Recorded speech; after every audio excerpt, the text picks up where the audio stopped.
ધાનેરાના શેરપુરામાં ઝડપાયા ગાંજાના 20 છોડ।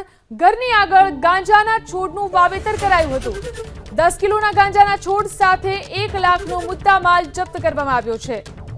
તો ધાનેરામાં ઘરની આગળ ગાંજાનું વાવેતર કરવામાં આવ્યું હતું। શેરપુરામાંથી ઝડપાયા છે ગાંજાના 20 છોડ। આ સાથે જ 1 લાખનો મુદ્દામાલ પણ જપ્ત કરી લેવામાં આવ્યો છે। ઘરની આગળ જ ગાંજાના છોડનું વાવેતર કરવામાં આવ્યું હતું।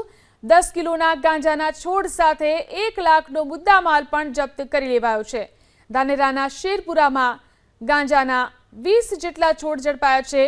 આ સાથે જ 1 લાખનો મુદ્દામાલ પણ જપ્ત કરવામાં આવ્યો। ઘરની આગળ જ ગાંજાના છોડનું વાવેતર કરવામાં આવ્યું હતું, ત્યારે 10 કિલોના ગાંજાનો છોડ અને 1 લાખનો મુદ્દામાલ અહીંથી જપ્ત કરવામાં આવ્યો છે। તો ગાંજાનો જથ્થો ઝડપાયો ધાનેરાના શેરપુરા ગામમાંથી। અહીં ગામની અંદર ઘરની આગળ જ ગાંજાનું વાવેતર કરવામાં આવ્યું હતું।